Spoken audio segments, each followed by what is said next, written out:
It's time for this month's book special, and this time love is in the air as I'm counting down my top 10 romances in the works of Stephen King. Hi everyone, welcome back to my channel. I'm Dave Musson, at Dave Musson on Instagram, and this is a place where I talk to you about all things Stephen King. Do check out the description for links to my Stephen King quiz book, the podcast that I've put together, my newsletter, a bunch of other stuff as well. But most of all, thank you so much for checking out this video. I really hope you enjoy it. Now, normally on this channel, at the moment, I'm going through the films and TV series based on the works of Stephen King and going through those in chronological order. But once a month, we take a stop from that to pick up a book special. And this is this month's book special, and it's one that the idea for which has come from my own head. This is my 10 favourite romances in the works of Stephen King. I'm going to go through them in a spoiler-free fashion, and I'd love to hear your favourite romances from the books of Stephen King too. Do let me know in the comments. And if you've got an idea for a future book special, also let me know those in the comments. If you've been watching this channel for a while, you'll know that I do go through, screenshot those ideas and pick them up eventually. There's been some great specials suggested by you guys so far, so if you've got a good idea, drop it in the comments, and who knows, next month's book special could be one suggested by you. As I say, this is going to be a spoiler-free special, so you can watch all the way through, regardless of however many Stephen King books you've read. There's not going to be anything ruined here. I'm just going to be talking about my favourite couples in these books and giving you a bit of a hint as to why I love them so much. And like I said, I'd love to hear your favourite romances in the works of Stephen King too. Do get involved in the comments. But otherwise, let's get cosy and let's get into this spoiler-free countdown of my 10 favourite romances in the books of Stephen King. So at 10, for me, it's the Dark Tower series, and it is Eddie and Susanna, a somewhat unlikely couple when we first meet them, a heroin addict and a very wealthy disabled activist, literally pulled from different times. The same city, admittedly, but very different times. But it just works. And theirs is a relationship that drives this whole series and is one that you are completely invested in right from the start. Really compelling stuff. At 9, it's The Stand, and of course I'm talking about Nadine and Randall Flagg. Just kidding. That relationship is all kinds of problematic and just horrible and completely ick. No, I'm talking about Franny and Stu, East Texas Redmond, of course. So from the outside, the age difference there might seem a bit weird, but the way their lives end up intertwining and the way that they are written and just the two personalities, they work together and you want them to succeed and you enjoy spending time with the two of them. And without spoiling too much, they enjoy spending time with each other as well. Know what I mean? At 8, it's Needful Things, and of course, the couple in question here is Alan and Polly. A wonderful, wonderful couple, and some quite brilliant and somewhat insane sex scenes involving thumbs through denim and angles that I still can't get my head around. But yeah, you'll just have to read that to enjoy that. But they are just a really powerful couple. Alan Pangborn, the chief of police, has obviously lost his wife and child. That's not a spoiler to say, it's kind of a big part of his character right from the start of this book. And his relationship with Polly is him rebuilding and moving on and getting on with his life. And Polly obviously has health issues, and as we learn more about her character, she's got other issues as well, and they're just in need of each other. And their relationship works because they are really good for each other and they help each other recover and get to where they need to get to as well. So yeah, really well matched pair, the heart of Castle Rock and the heart of this book. So at 7, Lisey's story, and obviously I'm talking about Lisey and Scott Landon, the couple that this book is about. Now this book, you know, in many ways is about Stephen King and Tabitha King, and it's a book that he holds very dearly to his heart. And it's a fascinating glimpse into a marriage.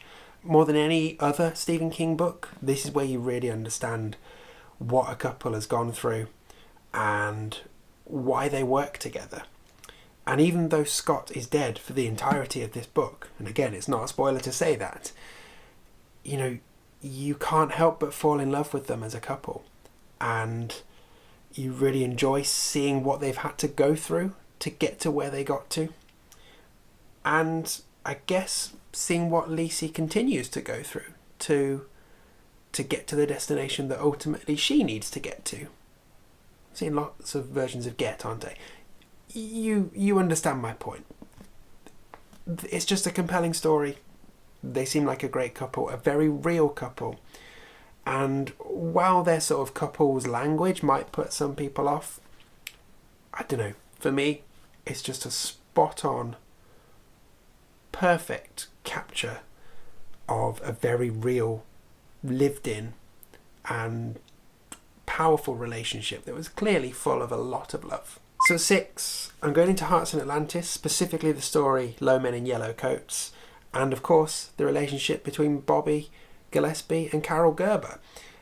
It's a bit of a weird one to pick because they are children in this, but it's a relationship that ends up, you know, rippling through all of the stories in here. And it's probably fresh on my mind because I very recently watched the movie of Hearts in Atlantis and it reminded me of that relationship. And it's a very different one to all the others I've put in this special, but it just works. They're just really sweet as two kids who are friends and then realise that they are more than friends, and theirs is such a powerful relationship that it lasts. Even when they're apart, it lasts throughout their lives. It's a very formative relationship, and it's kind of, as the story itself talks about, it's the one that all the others will be judged against. And, you know, for that reason alone, I think it was worth including here. You know, I just realised, like, why am I doing this special in June? Bit of a weird one. Should have done it in February, really, for Valentine's, shouldn't I? Hey-ho, I'm halfway through it now. Might as well crack on. At 5, it's Lois and Rachel Creed in Pet Sematary. Again, like Lisey and Scott, a very, very real capture of a marriage. And a marriage that is working. And a marriage that is, like, hot and full of love and very happy. 2 kids. The perfect sort of suburban middle-class life. I mean, obviously that gets a bit shattered over the course of this terrifying and grief-filled novel. But those two as a couple, driving it, they really work. And what I like about this in particular is it's not all just love and roses. You see Lois and Rachel having to have difficult conversations with each other. You see them working on their marriage, working on their communication, and dealing with difficult things in life and using each other for support and for love and to get through those moments. And that's why it feels like such a real marriage. It just really does feel like it's written from very real experience. And even years into a marriage, you see Lois and Rachel learning new things about each other and developing new ways of communicating with each other and working with each other and helping each other.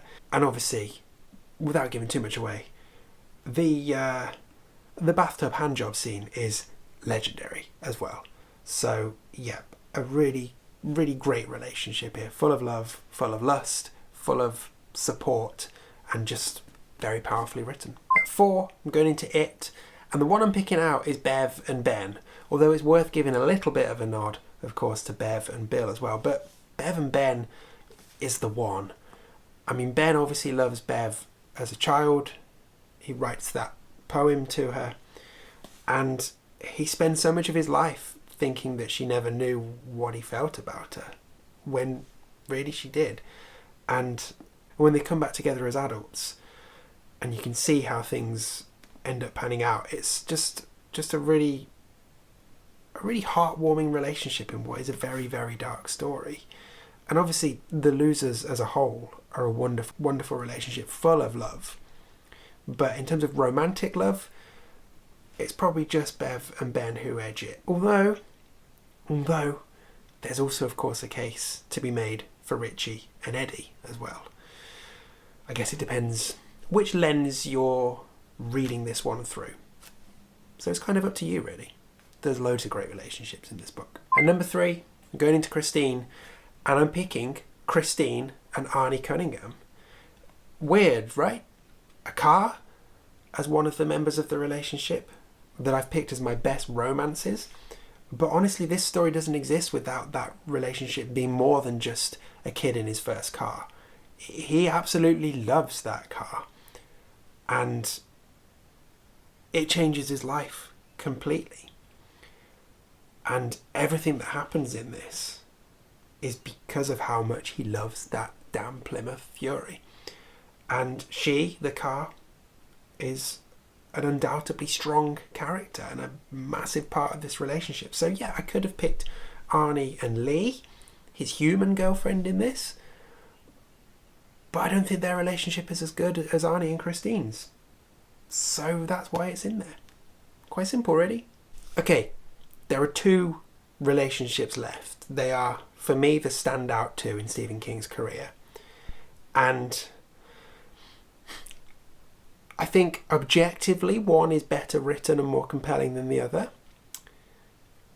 But perhaps subjectively, I lean towards the second one. So when it comes down to picking my number one choice, I have to go with my head or my heart.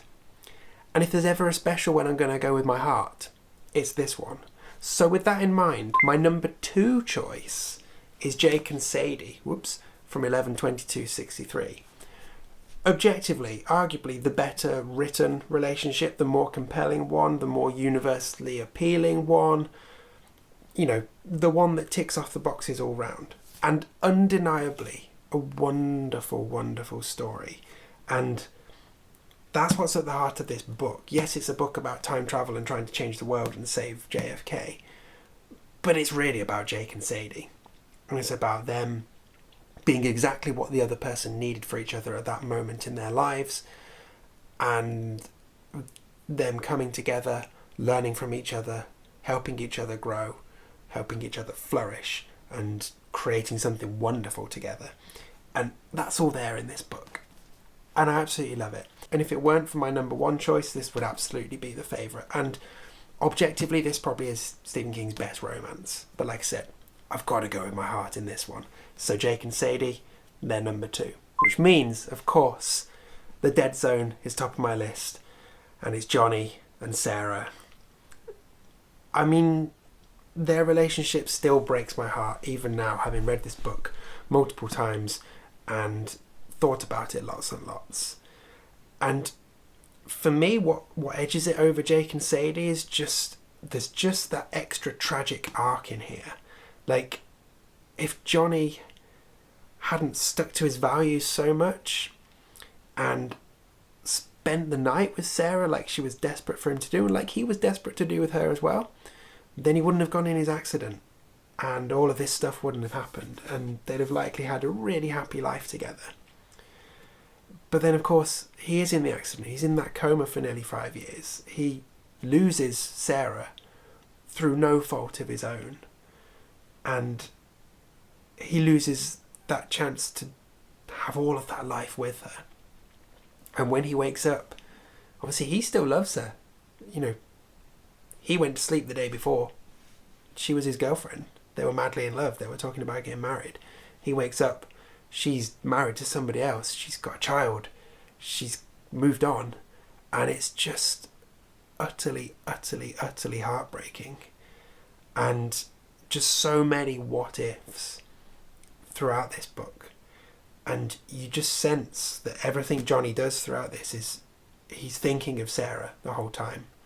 And when he and Sarah meet up as, I nearly said as adults, but as when they meet up again after his coma, you can sense that she really feels cheated out of what she might have had with Johnny, and so angry at life. But she's also quite rightly had to move on because she'd had no indication that he was going to wake up. He might never have woken up, and she could have been waiting around forever. But then, of course, you get a real sense of the regret that she didn't wait around for him. But it's all just very messy and complicated, which feels like a true reflection of love. It's like these people who had that fleeting moment. One tiny decision leads to one catastrophic event that just blows up two lives and sets them on completely different tracks.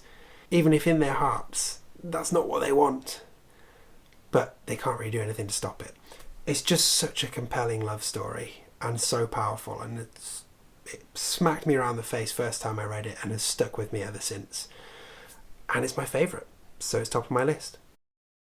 Okay, there are my top 10 romances in the works of Stephen King, this month's book special in the bag. Let me know your favourite romances from the works of Stephen King. Do you share any with me? Are there ones I've missed out? I mean, obviously there are ones I've missed out. I'd love to hear yours. Get involved in the comments. Also, let me know in the comments if you have any ideas for future book specials. I would absolutely love to hear them, and I'm always screenshotting those ideas, and I will get around to them eventually. Otherwise, thank you so much for checking out this video. Hope you enjoyed it. There are links in the description to my Stephen King quiz book, to the podcast that I've done with indie horror authors where we talk about Stephen King, to my newsletter, to my own fiction, loads of other stuff. You can subscribe as well. But like I say, most of all, thank you so much for watching. Hope you had a good time, and come back soon, because we will be back on the trail of the movies and the TV shows based on the works of Stephen King. But otherwise, I don't know. Much love.